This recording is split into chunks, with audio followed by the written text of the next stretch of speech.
हर पल और हर लम्हा हमारे चारों ओर जुर्म का गंदा खेल खेला जा रहा है। मुजरिम बेखौफ होकर सिस्टम को चैलेंज कर रहे हैं, लेकिन हम अपनी जिम्मेदारी को समझते हुए मुजरिमों को चैन से नहीं बैठने देंगे। आपको खबरदार करना हमारा फर्ज है और इसीलिए हम हर पल जुर्म पर नजर रख रहे हैं। हम कर रहे हैं आपके लिए तफ्तीश।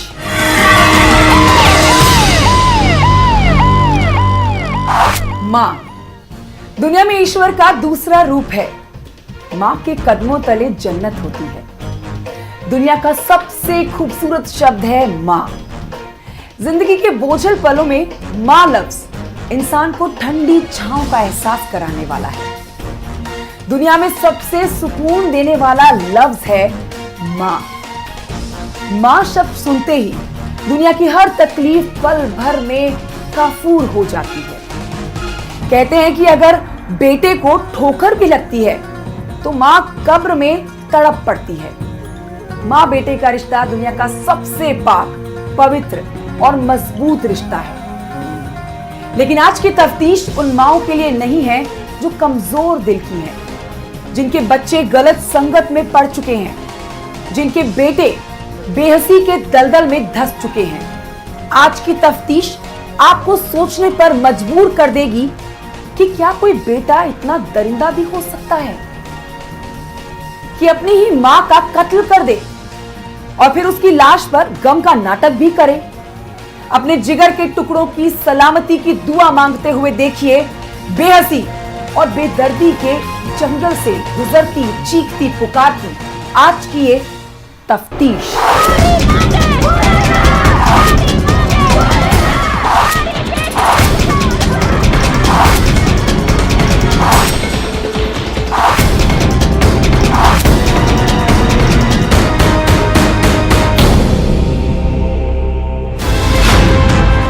तारीख 21 अक्टूबर 2022। स्थान केहरीबल, अनंतनाग, कश्मीर। औलाद बनी शैतान। बेटे के हाथों मां का खून, खून के हाथों खून का खून। कश्मीर के बडगाम से कत्ल की वारदात की जानकारी पुलिस को मिली थी। पुलिस को पता चला था कि किसी औरत को मार डाला गया है। लाश मिलने के बाद पुलिस ने अपनी तफ्तीश के घोड़े दौड़ाना शुरू किए। इस प्रकार से कातिल ने पूरा कत्ल का ताना बाना बुना था कि पुलिस का शक बार बार उसके पति की ओर जा रहा था। लेकिन जैसे जैसे पुलिस की तफ्तीश आगे बढ़ती जा रही थी, इस हत्या की परत तह बतह खुलने लगी। ना चाहते हुए भी पुलिस को बार बार तफ्तीश उसके बेटे की तरफ खींच कर ले जाने लगी और फिर पुलिस की तफ्तीश की टिक टिक करती सुई मकतूला के बेटे पर आकर टिक गई। 21 अक्टूबर को उस वक्त केहरीबल गांव में सनसनी फैल गई जब यहाँ पर रजिया नामी खातून की अचानक मौत वाक़या हो गई और पुरअसरार हालत में उसकी जो लाश है वो पुलिस को बरामद हुई, जिसके बाद पुलिस ने बाज़ाब्ता तौर पर एक केस रजिस्टर किया और तहकीकात में जुट गई। उस वक्त चूँकि यहाँ पर लोग जमा हो गए और मुख्तलिफ जो चिमागोइयाँ अवामी हलकों में हुई रजिया की मौत को लेकर। कहते हैं कि माँ के कदमों के नीचे जन्नत होती है और माँ दुनिया का सबसे खूबसूरत लफ्ज है। माँ अपनी औलाद के लिए दुनिया की हर सख्ती को बर्दाश्त करती है, हर सितम सहने के लिए तैयार रहती है, क्योंकि माँ के लिए बच्चों से बढ़कर कोई और हो ही नहीं सकता। लेकिन पुलिस के मुताबिक इस खूबसूरत और पाकीज़ा रिश्ते को एक कलयुगी बेटे ने तार तार कर दिया है। पुलिस के अनुसार इस बेरहम बेटे ने अपनी ही मां का खून किया है। 21 अक्टूबर 2022 को कश्मीर के अनंतनाग जिले के केहरीबल इलाके में उस वक्त सनसनी फैल गई जब रजिया नामी 45 वर्षीय महिला की लाश अचानक उसके घर के आंगन में मिली थी। उसकी मौत के बाद इलाके में काफी गम और गुस्सा पाया जा रहा था।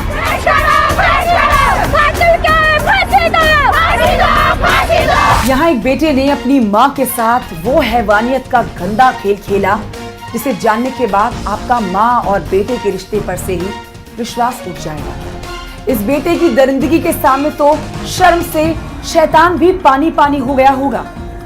क्या कोई औलाद अपनी बातों को मनवाने के लिए इस हद तक भी गिर सकती है? कि माँ की जिंदगी का ही चिराग। देखते रहिए बेटे की जुल्म की तफ्तीश। मृत महिला रजिया की मौत को लेकर सबसे पहले उसके बड़े बेटे ने चीखना चिल्लाना शुरू किया और रजिया की नाकाम शादीशुदा जिंदगी को हथियार बनाकर रजिया की हत्या का इल्जाम उसने अपने दादा, चाचा और दूसरे रिश्तेदारों पर लगाना शुरू कर दिया।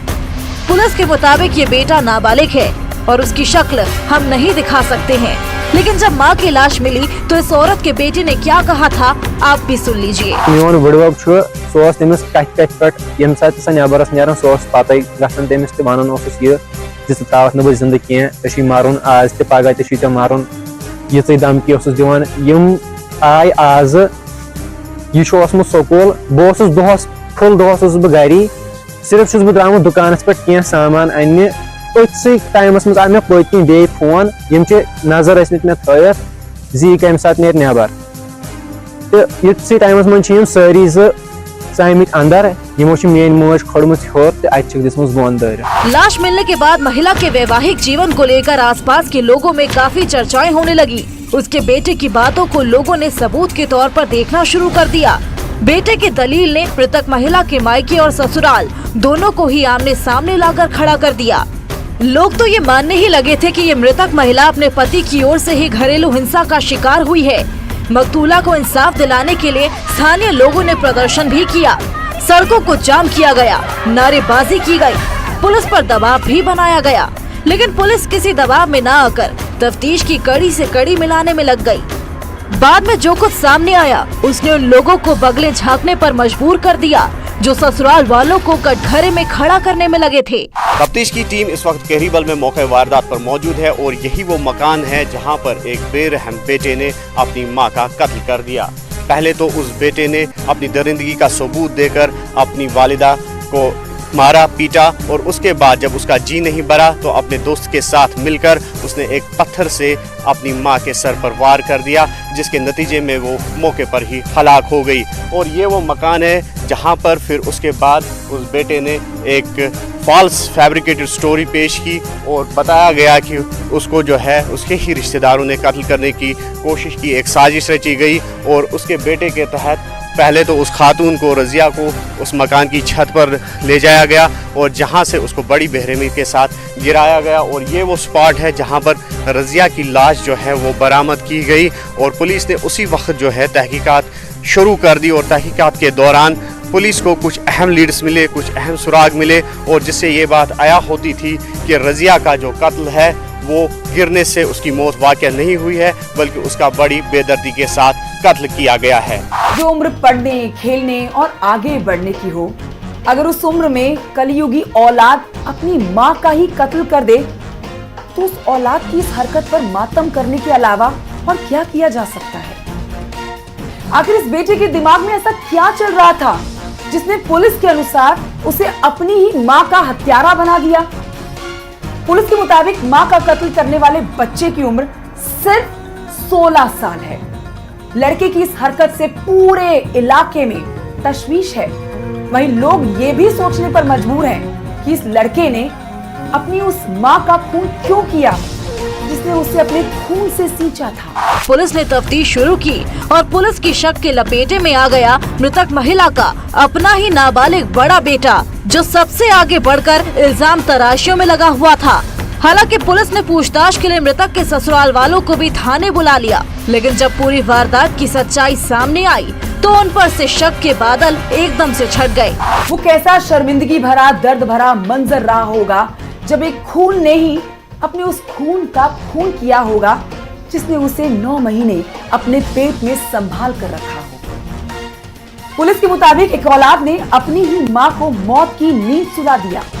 इस हैवान की हैवानियत ने पूरे समाज को ही कटघरे में लाकर खड़ा कर दिया है। पुलिस की तफ्तीश के अनुसार इस बेटे ने अपनी मां की हत्या में अपने दोस्त की मदद भी ली थी। अब मुलजिम बेटे के दोस्त को भी पुलिस ने गिरफ्तार कर लिया। पुलिस के मुताबिक इसी दोस्त ने पूछताछ के दौरान ऐसी बातों पर से पर्दा उठाया जिससे बेटे के ही कातिल होने का संदेह यकीन में बदलता चला गया। उसके बाद ही बेटे की गिरफ्तारी हुई। फिर जब बेटे से पुलिस ने सख्ती से पूछताछ की तो वो पुलिस की सख्ती के सामने बहुत देर नहीं टिक पाया। रजिया की मौत के बाद उसके अज़वाजी जिंदगी को लेकर अवामी हल्कों में तरह तरह की बातें उठने लगी, जबकि रजिया के बेटे के गुमराहकुन बयान के बाद पुलिस स्टेशन मटन में 174 CRPC के तहत केस दर्ज कर दिया गया और SHO मटन की क़यादत में एक SIT भी तश्कील दी गई, जिसके बाद फास्ट ट्रैक बुनियादों पर पुलिस ने काम करना शुरू कर दिया और पुलिस को इस हवाले से अहम लीड्स भी हासिल हुई। पुलिस ने मौका वारदात से कुछ अहम सबूत इकट्ठा किए हैं। नजदीकी स्कूल के गेट पर लगे हुए CCTV कैमरे की मदद से मृतक महिला के बेटे के दोस्त की पहचान भी की गई। आज इसने ऐसा वाक़ा पेश किया कि जो इंसानियत को शर्मसार करता है। ये इंसान का कत्ल नहीं हुआ है, इंसानियत का कत्ल हुआ है। दूसरी तरफ पुलिस के द्वारा की गई तेज रफ्तार तफ्तीश से स्थानीय लोग काफी खुश हैं। स्थानीय लोग पुलिस की सराहना भी कर रहे हैं। पुलिस का बहुत ही अगर SHO मटन वसीम साहब की बात करें, उसने जो पहल पहले दिन से की और आखिरी दिन तक, हालांकि वो इस पहल में बीमार भी हुए, इतनी कोशिश उसने की जो हकीकत है वो सामने लाई। आपको बताते चले कि मकतूला की शादी 20 साल पहले केहरी बल के मंजूर खान से हुई थी।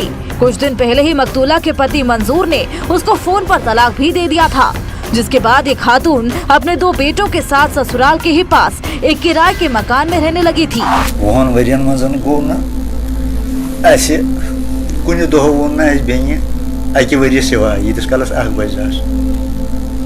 अकि वरी सिवाय वो मैं ज़ाहिर सूद मैं कालती मारपीट कर सुबह ती मारपीट कर यह ना बत दिवन सूद खेन 2 वरी हेतन यह कर अमिस दपान बस द्रावस मान घर नीर तो दुतमुत अमिस ऑनलाइन क्या खुला। मंजूर और उसकी पत्नी के बीच इसी लड़के की वजह से हमेशा लड़ाई होती रहती थी। इसकी आदतों से उसका पिता मंजूर खान बहुत परेशान रहता था। लड़के की बिगड़ी हुई आदतों से वो हमेशा चिंतित रहता था, लेकिन माँ ने हमेशा अपने बेटे का साथ दिया। इस वजह से मियाँ बीवी में कभी नहीं बनती थी। स्थानीय लोग रजिया के बेटे के द्वारा पैसों की मांग की वजह नशे की लत बता रहे हैं। लोगों का कहना है कि ये बेटा नशे का आदी बन चुका था। इस कत्ल के बाइस इसका क्या मसला है? सिर्फ और सिर्फ ड्रग्स है। मेरी यही गुजारिश आपके हवाले से रहेगी पूरे हर एक माँ बाप के लिए, अगर किसी भी गलत जगह उनके बच्चे का उठना बैठना है, किसी चीज से न छुपाइए, पुलिस के नजदीक जाइए, गवर्नमेंट के नजदीक जाइए, ताकि आपका बच्चा वापस आ जाएगा। जब ये आगे चले जाते हैं फिर इनका वापस आना बहुत ही ज्यादा मुश्किल है। ये घटना सिर्फ कश्मीर के लिए ही नहीं, बल्कि आप कहीं भी रह रहे हो, आप सबके लिए ये एक सबक से कम नहीं है। ये दर्दनाक वारदात आपको सोचने के लिए मजबूर करेगी कि कहीं आप अपने बच्चों की परवरिश गलत तरीके से तो नहीं कर रहे। इस बात का भी आपको खास ख्याल रखना चाहिए कि आपका बच्चा किससे मिल रहा है, उस बच्चे की संगत कैसी है, बच्चा किन लोगों के साथ उठ बैठ रहा है। नेशनल क्राइम रिकॉर्ड्स ब्यूरो यानी कि NCRB के तहत जम्मू कश्मीर में घरेलू तशद्दुद के वाकयात 15.3% तक पहुंच गए हैं, जो कि यकीनी तौर पर अवामी हल्कों में बेचैनी का बास है। लेकिन यहाँ मामला कुछ और है। एक बेटे ने अपनी माँ की जान ले ली है और यकीनी तौर पर इस वारदात ने समाज को फिर एक बार कटघरे में खड़ा कर दिया है। और इस वारदात के पीछे असल वजह क्या है, ये गौरतलब बात है। न्यूज़ 18 जम्मू कश्मीर लद्दाख हिमाचल के लिए मटन अनंतनाग से मुदस्सिर कादरी। तफ्तीश अभी जारी है, कहीं मत जाइएगा। हम लौट कर आते हैं, जारी रखेंगे प्रधान समाज। पुरुष प्रधान समाज में महिलाएं केवल एक मनोरंजन का साधन बनकर रह गई हैं। लेकिन ऐसा कब तक होता रहेगा? आखिर कब तक मर्दों की चौधराहट पर टिका समाज इन औरतों से खिलौना सा बर्ताव करता रहेगा? दुनिया की आधी आबादी ये महिलाएं कब तक मर्दों के निशाने पर रहेंगी? आज की तफ्तीश उन बच्चियों के बारे में है जिन्हें मजबूरी, गरीबी के बोझल आंधी ने अपनी जड़ों से हजारों किलोमीटर दूर कश्मीर में लाकर पटक दिया। इन बच्चियों में कई लड़कियां तो अभी नाबालिग भी हैं।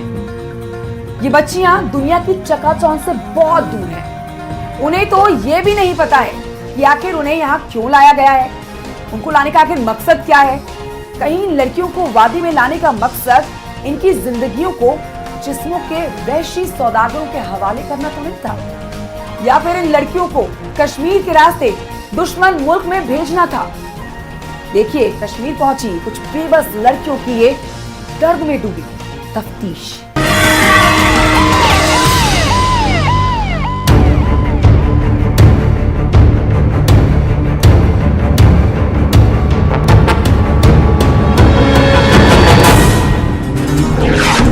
दूसरे राज्य से लाई गई मासूम बच्चियां।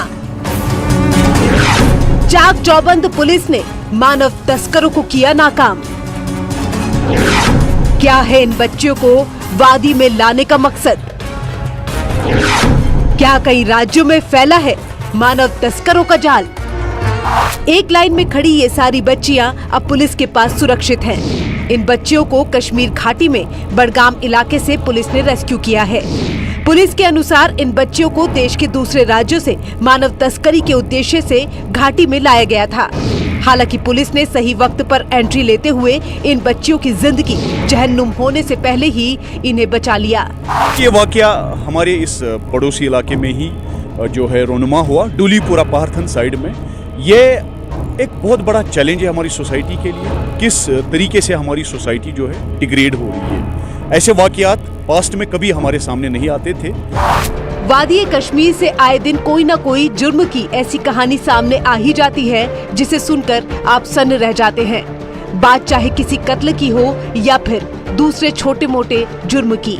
हालांकि पुलिस की कोशिशों से कश्मीर में जुर्म पर कुछ हद तक अंकुश तो लग रहा है, लेकिन फिर किसी न किसी दिन कोई नया जुर्म जन्म ले लेता है। ऐसा ही एक मामला बडगाम से सामने आया है। बडगाम पुलिस ने एक ऐसे गिरोह का पर्दाफाश किया है जो मानव तस्करी के कारोबार में सक्रिय था। पुलिस के मुताबिक बडगाम से ही डोलीपोरा में मानव तस्करी का ये कारोबार चलाया जा रहा था। ऐसा कहा जा रहा है कि यहीं पर दूसरे राज्यों से बच्चियों को लाकर बेचा जा रहा था। नया क्राइम हमारे समाज में आ गया, ह्यूमन ट्रैफिकिंग। जो लड़कियां थी बाहर से उनको लाया गया था यहाँ पे, पता नहीं क्या हिसाब से लाया था, क्या चल रहा है यहाँ पे अंदर अंदर से ये कुछ पता नहीं है। पुलिस को जब इसकी सूचना मिली तो पुलिस ने अपने खबरियों को सक्रिय किया। पक्की सूचना मिलने पर पुलिस ने तेजी से कार्रवाई करते हुए मानव तस्करों के ठिकानों पर छापेमारी की और मानव तस्करी करने वाले गिरोह का पर्दाफाश किया। पुलिस के मुताबिक बडगाम के ही रहने वाले एक आरोपी के घर में मानव तस्करी का गंदा खेल खेला जा रहा था। बहुत ही अफसोस की बात है कि पहली बार ऐसा हुआ है कि अब ह्यूमन ट्रैफिकिंग का इशू भी कश्मीर में देखा जा रहा है। पुलिस ने अपनी कार्रवाई के दौरान 3 मुलजिमों को गिरफ्तार किया है। मुलजिमों के साथ कुछ पीड़ित बच्चियों को भी मानव तस्करी करने वाले गिरोह के चंगुल से आजाद किया गया है। पुलिस के अनुसार इन बच्चियों को यहाँ बेचने के उद्देश्य से ही लाया गया था। इस कार्रवाई में कुल 14 बच्चियों को रेस्क्यू किया गया है। पुलिस के मुताबिक इनमें कुछ बच्चियां नाबालिग भी हैं। आज के दौर में जिस तरीके से वो 14 मासूम बच्चियों को रेस्क्यू किया गया और उनके जो है स्टोरीज सामने आई, बिल्कुल हमारा जिगर फटता है ऐसी स्टोरीज सुन के। किस तरीके से उन्हें वर्गला के बहला के इस गंदे काम में लगा दिया गया था। जिस कश्मीर को सूफियों संतों की धरती के रूप में जाना जाता रहा है, जहां का आध्यात्म और मानवता पूरी दुनिया के लिए एक मिसाल है, वहां अगर मानव तस्करी के बीज बोए जा रहे हों तो ये यकीनन सोचने की बात है। अफसोस की बात तो ये है कि इस जुर्म में पुलिस के मुताबिक कुछ औरतें भी शामिल बताई जा रही हैं। पुलिस ने मर्द और औरत सभी आरोपियों को गिरफ्तार करके उनके खिलाफ अपनी कार्रवाई शुरू कर दी है। इन आरोपियों के खिलाफ थाने में मामला दर्ज कर लिया गया है। पुलिस को अपनी शुरुआती तफ्तीश में दूसरे राज्यों से लड़कियों को मंगाने की सूचना मिली थी। पुलिस को ये भी शक है कि कहीं इन बच्चियों को जिस्म फरोशी के दलदल में तो नहीं धकेला जा रहा।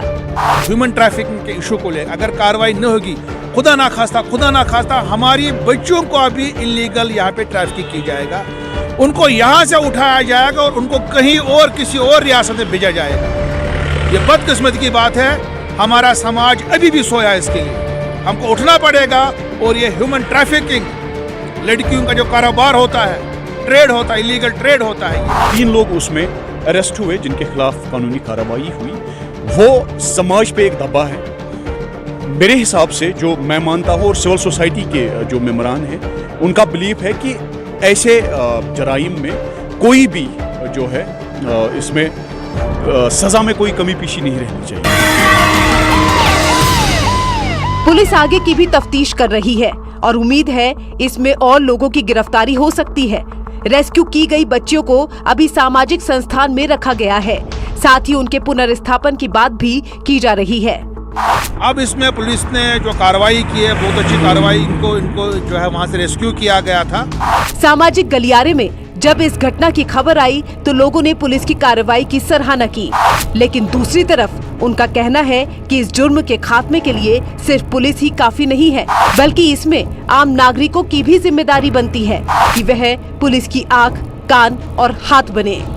जिस तरीके से उन्होंने इस जो लानत है इसका पर्दाफाश किया, इस जुर्म को जो है पब्लिक डोमेन में लाया और मुजरिमों को काफ़ी किरदार तक पहुंचाया, ये सराहने की बात है और सिविल सोसाइटी को बिल्कुल एनकरेज करना चाहिए, अप्रिशिएट करना चाहिए जम्मू कश्मीर पुलिस के इंस्टीट्यूशन को।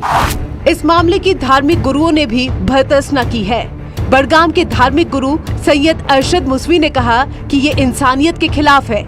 इसमें लोगों को आगे आकर इस घिनौने काम के खिलाफ आवाज उठानी चाहिए। खुद निकलना है, खुद एक जिम्मेदारी अपने कांधों पे लेनी है और इसके खिलाफ सदाए एहतिजाज बुलंद करना है, लोगों को आगाह करना है। जो मनशियात और ख्वाहिशात हैं, इसके क्या मुज़र असरात हैं और हमारी इस समाज पे और हमारी आने वाली पौध जो नस्ल है वो किस कदर मुतासिर हो सकती है, लोगों को पहले आगाह करना है। इसके खिलाफ घर घर जाकर प्रोग्राम बरगुजार करने हैं। कुछ सामाजिक कार्यकर्ताओं का मानना है कि कश्मीर पहले ही नशे के चंगुल में जकड़ा हुआ है। हमारी जनता को अब खुलकर अपराध के खिलाफ आवाज उठानी चाहिए।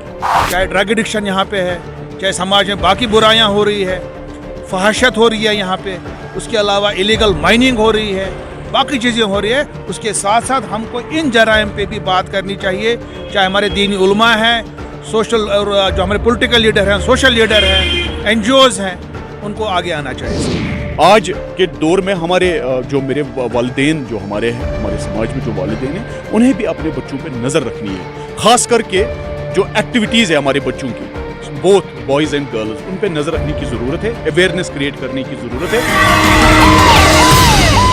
जुर्म के खिलाफ बड़गाम पुलिस को एक और कामयाबी हासिल हुई है।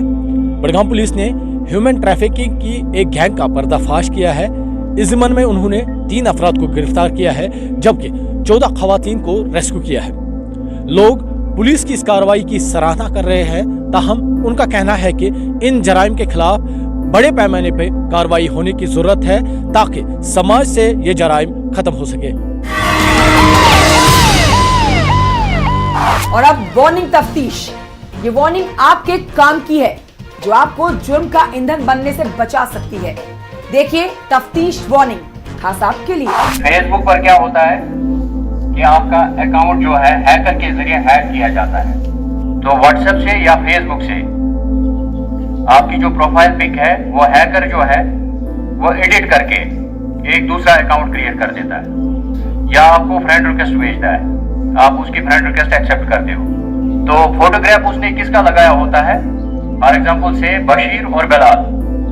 बशीर फेसबुक अकाउंट पर आपका फ्रेंड है, ठीक है। बशीर का फोटो एडिट करके उसने एक हैकर ने एक अकाउंट क्रिएट करके उस पर बशीर का फोटो लगा दिया। तो जब रिक्वेस्ट आती है तो आपको फ्रेंड रिक्वेस्ट पे आप उसको जानते हो शक्ल से, आप बोलते हो नहीं तो ये तो मेरा दोस्त है, तो आप उसकी रिक्वेस्ट जो है एक्सेप्ट करते हो। तो उसी के जरिए वो ऐसा आपकी जो डिटेल्स है, आपकी जो इंफॉर्मेशन है वो कलेक्ट करके आपको अगर अकाउंट में कुछ पैसा होता है वो भी साफ कर लेता है। अगर कोई इंफॉर्मेशन आपसे उससे कलेक्ट करनी होगी तो वो इंफॉर्मेशन भी वो कलेक्ट कर लेता है।